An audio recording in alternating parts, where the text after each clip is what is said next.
આપ જોઈ રહ્યા છો સ્પાર્ક ટુડે ન્યૂઝ। ઉનાળાની શરૂઆત થતાં જ વડોદરાના વિવિધ વિસ્તારોમાં પીવાના પાણીની સમસ્યાની શરૂઆત થઈ ચૂકી છે। વડોદરા શહેરના અલગ અલગ વિસ્તારોમાં પીવાના પાણીની સમસ્યાઓ આમ તો સર્જાતી જ હોય છે અવારનવાર, પરંતુ હવે ઉનાળાની શરૂઆત થઈ ગઈ છે ત્યારે સયાજીગંજ વિસ્તારમાં આવેલા પરશુરામ ભઠ્ઠા અંબે માતા મંદિર પાસે છેલ્લા ઘણા સમયથી પીવાનું પાણી ન આવવાના કારણે લોકો હેરાન પરેશાન થઈ ગયા છે। ત્યારે સ્થાનિક મહિલાઓ અને સામાજિક કાર્યકર વિઠ્ઠલ આયરે દ્વારા અંબે માતા મંદિર પાસે સૂત્રોચ્ચાર કરી તંત્ર સામે વિરોધ દર્શાવ્યો હતો। સાથે જ માટલા પણ ફોડવામાં આવ્યા હતા। સ્થાનિક રહીશોના જણાવ્યા મુજબ આ વિસ્તારમાં સ્થાનિક કોર્પોરેટર કોણ છે તે પણ તેઓને ખબર નથી। સામાજિક કાર્યકર વિઠ્ઠલ આયરના જણાવ્યા મુજબ જો વહેલી તકે આનું નિવારણ નહીં આવે તો કોર્પોરેશનની વડી કચેરીએ જઈને રજૂઆત કરવામાં આવશે। પરશુરામ ભઠ્ઠો અંબે માતાના મંદિર પાસે પાણીનું આવતું જ નથી, ટીપું ટીપું પાણી આવે છે ભાઈ, અને બહુ તકલીફ પડે છે અમારે જવાનું કામે, અને પાણી બિલકુલ નહીં આવતું નળમાં। માટલા ફોડવામાં આવ્યા છે।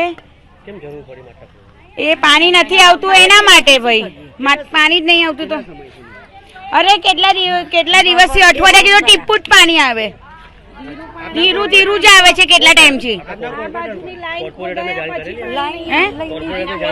હા, કોર્પોરેટરને જાણ કરી પણ કોઈ આવ્યું નથી ભાઈ। કોણ છે આપણા વિસ્તારમાં કોણ છે બધું હવે ખબર નહીં। એક મહિના પછી ઇલેક્શન છે, પછી વોટિંગ કરશો? કેવી રીતના કરીએ? પાણી તો આવતું નહીં તો વોટિંગ કેવી રીતના કરવાની? પાણી નો આવતું નહીં તો પાણી આલે તો અમે વોટિંગ કરીએ, તો પાણી જ નહીં આવતું, પાણી વગર કેમનું વોટિંગ કરવાનું? પાણી બિલકુલ નહીં આવતું અમારે, કેટલું તકલીફ પડે। તમે સવારે 8 વાગે આવીને જોઈ લો પાણીનું, તમને આચું ના લાગતું હોય તો। કોમલબેન, પણ આ પરશુરામ ભઠ્ઠો અંબા માતાના મંદિર સામે અહીંયા કોઈ જગ્યાએ પાણી નહીં આવતું, ને પાણી એટલું બધું ડોરું આવે છે, કેટલું ગંધાય। અડધો કલાક તો એવું જ પાણી આવે, અને હમણાં 4-5 દાડાથી બિલકુલ પાણી નહીં આવતું, ટીપું નહીં। કેટલી વાર પેલા છોડવા વાળાને કીધું કે એલા ભાઈ આવીને જોઈ જાઓ કે આ પાણી કેમ નહીં આવતું, તમે કેવું છોડો છો? હા બેન આવીશું। કોર્પોરેટર કોને ખબર, આપણે કોર્પોરેટર કોણ છે? ના ભાઈ, અહીં કોઈ આવતા જ નહીં ને, કોઈ દાડો કોઈ આવતા જ નહીં, જોવાય નહીં, કશું જ નહીં। વોટ લેવાનું હોય તો જ આવે, બાકી કોઈ આવતું નહીં। વોટ તો અમે આપીએ છીએ હવે, પણ કોઈ આવતું જ નહીં, તો હવે જે ઉભો રહ્યો હોય એને આપી દઈએ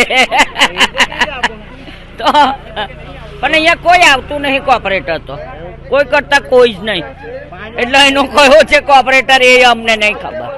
હા, કોઈ જોયા જ નહીં ને, કોઈ દિવસ જોયા જ નહીં, ચૂંટાઈ નહીં, કોઈ દિવસ કાર્ય આયા તે નહીં જોયા। નકર આવે તો જોઈએ એનું ઉદઘાટન કરીએ એવું તેવું ના કરે, પણ કોઈ આવતા નહીં। પછી આ પરશુરામ ભઠ્ઠો અંબા માતાના મંદિર સામે ના, બિલકુલ પાણી નહીં આવતું, બોલો। આટલું જ પાણી પડે છે, બોલો। હા ના, આમ તારે અંડોરું પાણી આવે એટલે પીવાનું વેચાતું લેવાઈએ જગ, હાવ ખરાબ પાણી આવે, એટલું ગંધ મારે, બોલો। એવું પાણી આવે છે, હા, અડધો કલાક તો એવું પાણી આવી જ જાય। હા, તો પડે જ છે ને, ઘેર લોકો બીમાર છે, શું કરવાનું? કોને અમે કહીએ?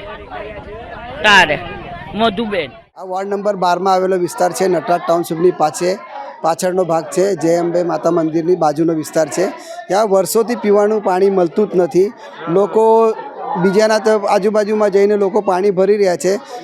ઘણી બધી સૌથી મોટી સમસ્યા અમારે પીવાની પાણીની અહીંયા છે અમારા વિસ્તારમાં। તો અમારે તો અધિકારીઓને એટલું જ કહેવું છે કે તાત્કાલિક ધોરણે ભાઈ અમારા વિસ્તારના લોકોનું પાણીની સમસ્યા નિવારણ કરે, નહીં તો અમે સોમવારે વિસ્તારના તમામ લોકો અંદાજે 200 માણસો અમે મ્યુનિસિપલ કમિશનરશ્રીને મળવા જઈશું। હા, એમના વિરોધમાં અમે આજે ખાલી એક ઝલક આપી છે કે માટલા ફોડીને એ લોકોનો અમે આજે વિરોધ કર્યો છે કોર્પોરેશનનો, અને જો તાત્કાલિક ધોરણે આ લોકોનો પાણીની સમસ્યાનું નિવારણ નહીં લાવે તો સોમવારે અમે ચોક્કસ કમિશનરશ્રીને મળવા જઈશું।